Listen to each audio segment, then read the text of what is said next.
ഈ വഖഫ് വിഷയമുണ്ടായപ്പോൾ ആദ്യമായി വീഡിയോ ചെയ്ത ഒരാളാണ് ഞാൻ. എൻ്റെ വീഡിയോ ഈ ഫ്ലോറിലുണ്ട്. അന്ന് ഞാൻ വളരെ ഗൗരവമായി പറഞ്ഞൊരു സംഗതി ഉണ്ടായിരുന്നു. ഈ വിഷയം വഷളാകാൻ അനുവദിക്കരുത്.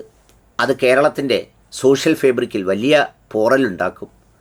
അതുകൊണ്ട് അടിയന്തരമായി പാണക്കാട് തങ്ങളും കുഞ്ഞാപ്പയും സംസ്ഥാന സർക്കാരുമായൊക്കെ ബന്ധപ്പെട്ട് ഇതിനൊരു പരിഹാരമുണ്ടാക്കണം.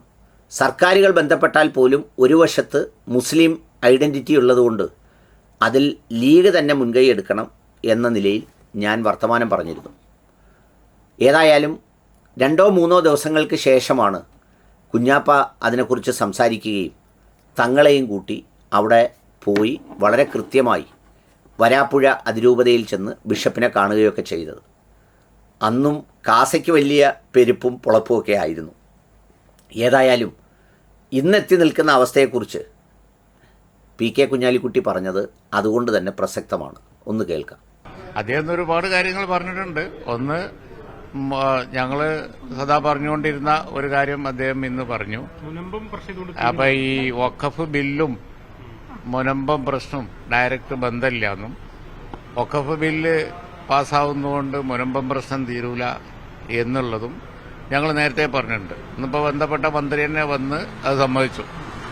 അപ്പോൾ ഏതായാലും ഇത് സംബന്ധിച്ച് ഇതുവരെ അവർ നടത്തിയിരുന്ന പ്രചരണം ഇന്ന് വെറുതെയാണ് എന്ന് ജനങ്ങൾക്ക് മനസ്സിലായിരിക്കുകയാണ്. ഇപ്പോൾ വെറുതെ സ്വീകരണം ഏറ്റുവാങ്ങാന്നല്ലാതെ ഈ മുനമ്പം പ്രശ്നം ഇതുകൊണ്ട് തീരൂല എന്ന് അദ്ദേഹം തന്നെ പറഞ്ഞു കഴിഞ്ഞു.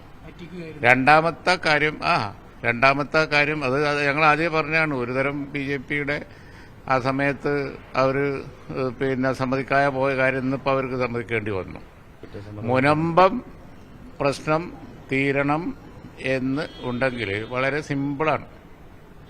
ആ ട്രിബ്യൂണലിൽ നടക്കുന്ന കേസിൽ യോജിച്ച ഒരു നിലപാട് വന്നാൽ മതി. ഗവൺമെന്റ് അത് ഡിലേ ചെയ്യാതെ സർക്കാർ അതിന് മുൻകൈ എടുത്താൽ ട്രിബ്യൂണലിൽ ആ പ്രശ്നം തീരും. പണ്ടേ തീരുമായിരുന്നു. അന്ന് ട്രിബ്യൂണലിന്റെ വിധി ഫൈനലായിരുന്നു. കാരണം പിന്നെ അതിന്റെ മുകളിലൊരു അപ്പീൽ ഉണ്ടായിരുന്നില്ല.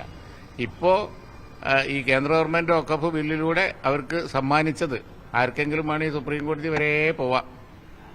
അദ്ദേഹം തന്നെ പറഞ്ഞല്ലോ, സുപ്രീം കോടതി വരെ പോവാനുള്ള അവകാശമാണ് കൊടുത്തിരിക്കുന്നത് വഖഫ് ബില്ല്.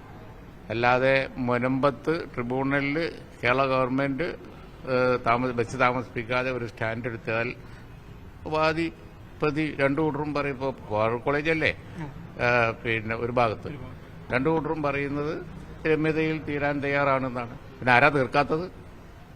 അപ്പൊ നീട്ടി കൊണ്ടുപോയി സർക്കാർ മുൻകൈ എടുത്താൽ ട്രിബ്യൂണലിൽ വെച്ച് തീർക്കാവുന്ന ഒരു പ്രശ്നം വലിച്ചു നീട്ടി നാട് നിങ്ങളെ കൊണ്ടുകിടന്ന് വഖഫ് ബില്ലുമ കൊണ്ടുപോയി കെട്ടി ആർത്ത് ഇരമ്പി ഇങ്ങനെ നടക്കുക, രാഷ്ട്രീയ മുതലെടുപ്പ് നടത്തുക എന്നല്ലാതെ മുനമ്പത്തുള്ള ആളുകളുടെ പ്രശ്നം തീർക്കാൻ വളരെ സിമ്പിളായിട്ട്. അതുകൊണ്ടാണ് ഞങ്ങൾ 10 മിനിറ്റ് കൊണ്ട് തീരുമെന്നൊക്കെ പറഞ്ഞത്. ഈ ട്രിബ്യൂണലിൽ വാദ്യം പതി യോജിക്കുന്നിടത്ത് സർക്കാർ ഒന്ന് മനസ്സ് വെച്ചാൽ മതി. സർക്കാർ വെറുതെ പ്രശ്നം ഉണ്ടാക്കാതിരുന്നാൽ മതി, ഡിലേ ചെയ്യാതിരുന്നാൽ മതി.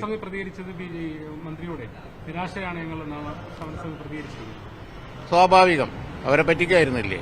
വഖഫ് ബില്ല് പാസ്സായാൽ ഉടനെ അപ്പം തന്നെ ഭൂമി കിട്ടുമെന്നല്ലേ പറഞ്ഞു. ഇപ്പൊ സുപ്രീം കോടതി വരെ വേണമെങ്കിൽ പോവാം, അതിനുള്ള സൗകര്യം ഞങ്ങൾ ഉണ്ടാക്കിയിട്ടുണ്ടെന്നാണ് പറയുന്നത്. ട്രിബ്യൂണൽ തന്നെ തീർക്കാവുന്ന ഒരു പ്രശ്നം സുപ്രീം കോടതി വരെ പോവാന്നാണ് ഇപ്പൊ പറയുന്നത്. ഒരു തരം വഞ്ചനയായിപ്പോയി. അവർക്ക് അവരൊറ്റ ഉദ്ദേശമേ ഉള്ളൂ. കാരണം ഈ വോട്ട് ബാങ്ക് എന്ന് പറയുന്ന പ്രയോഗം തന്നെ ശരിയല്ലല്ലോ. അവർക്ക് വോട്ട് ചെയ്യുന്ന ഒരു ബാങ്കല്ല. അവർക്ക് വോട്ട് ചെയ്യാത്ത ഒരു വിഭാഗത്തെ ഇങ്ങനെ വോട്ട് ബാങ്ക് എന്ന് പറഞ്ഞിട്ട് പൗരന്മാരെ കളിയാക്കുന്നത് തന്നെ മോശമല്ലേ? അത് തന്നെ ഒരു മോശമാണല്ലോ. അവർക്ക് ഇതേമാതിരി ഒന്നിച്ച് വോട്ട് ചെയ്യുന്നവരില്ലേ? അവർക്കൊക്കെ ബാങ്ക് എന്ന് പേരുണ്ടോ? അപ്പോൾ ഇങ്ങനെ ഇതും പറഞ്ഞ് വർഗീയത സൃഷ്ടിച്ച് നടക്കുക എന്നല്ലാതെ ഇവിടെ ആളുകളെ ചവിട്ടിക്കൊല്ലുന്നു, അതുപോലെ തന്നെ പുലി പിടിക്കുന്നു. ഈ കേന്ദ്ര ഗവൺമെന്റിനും അതിൽ കാര്യമായി ചെയ്യാൻ പറ്റും. അതുപോലെ തന്നെ കേരള ഗവൺമെന്റിനും ചെയ്യാൻ പറ്റും. അതിലൊന്നും അവർക്കൊരു ശ്രദ്ധയില്ല. കേരളത്തിലെ ആളുകൾ തീരും ആന ചവിട്ടി കൊന്നിട്ട് ഓരോ ദിവസവും നടക്കുകയാണ് സംഭവം. അതിലൊന്നും യാതൊരു ബോധരക്ഷണമില്ല. ആളുകളെ തമ്മിൽ ഭിന്നിപ്പിക്കുക, അതിൽ മാത്രമാണ് ശ്രദ്ധ കേന്ദ്ര ഗവൺമെന്റിന്. ഈ പറയുന്ന സമയം ഇത് ഈ ആന ചവിട്ടിക്കൊല്ലണീനൊരു പരിഹാരം ഉണ്ടാക്കാൻ അവർക്ക് നോക്കി എത്ര തന്നു? അത് നാടിന് വേണ്ട ഒരു കാര്യം ചെയ്യൂല. ജനവിഭാഗങ്ങളെ തമ്മിൽ ഭിന്നിപ്പിക്കാൻ വേണ്ടി നടക്കുക, വോട്ട് വാങ്ങുക, ആളുകളെ പറ്റിക്കുക. ഇപ്പോൾ മുൻപത്തേരത് കള്ളി വെളിച്ചത്തായി. ട്രിബ്യൂണലിൽ രണ്ടു കൂട്ടരും ചോദിച്ച ആ പ്രശ്നം നാളെ തീർക്കാവുന്നതേ ഉള്ളൂ. സർക്കാർ ഒന്ന് ഉത്സാഹം കാണിച്ചാൽ മതി, പ്രശ്നം അവിടെ തീരും. ഓക്കെ, എല്ലാവരും രാഷ്ട്രീയ മുരടിപ്പ് നടക്കുകയാണ്. കേന്ദ്ര ഗവൺമെന്റും കേരള ഗവൺമെന്റും ഒക്കെ പ്രശ്നം തീരണം എന്ന് ആദ്യം മുതൽ പറഞ്ഞുകൊണ്ടിരുന്നത് ഞങ്ങളാണ്. സാദിഖ് അലി ശിഹാബ് തങ്ങൾ പോയി ബിഷപ്പ്മാരെ കണ്ട് സംസാരിച്ച് അന്ന് തീർക്കാമായിരുന്നു പ്രശ്നം. അന്ന് തീർത്താ ട്രിബ്യൂണലിൽ വെച്ച് തീർന്നിരുന്നെങ്കിൽ അതിനന്ന് അപ്പീലുണ്ടായിരുന്നില്ല. ഇപ്പൊ ഇനി ആർക്കെങ്കിലും പോവാം. അതാണ് വഖഫ് ബില്ല് ഉണ്ടാക്കിയ ഗുണം. അന്തമായി നിങ്ങളെടുത്തതാണ് ഞങ്ങളെ അഭിപ്രായം. ഈ പ്രശ്നം വേഗം പരിഹരിച്ച് മുൻപത്തേർക്ക് അവർ റൈറ്റ് കൊടുക്കണം എന്നാണ് ഞങ്ങളെ അഭിപ്രായം. കേന്ദ്രമന്ത്രിയുടെ സന്ദർശനവും അത്തരത്തിലുള്ള ഒരു രാഷ്ട്രീയം തന്നെയല്ലേ നിലവിൽ? അവർക്ക് അതിനല്ലേ പണി. അതാ ഞാൻ പറഞ്ഞത്, ഈ സമയം പോലെ ആന ചവിട്ടിക്കൊല്ലുന്ന വിഷയം കേന്ദ്രത്തിന്റെ പരിധിപ്പെട്ട ഒരു വിഷയം കൂടിയാണുള്ളത്. അതിനൊരു 5 മിനിറ്റ് ചെലവാക്കിയിരുന്നെങ്കിൽ നാട്ടുകാർ രക്ഷപ്പെടുകയും. ഇതാണ് കുഞ്ഞാപ്പയുടെ മറുപടി.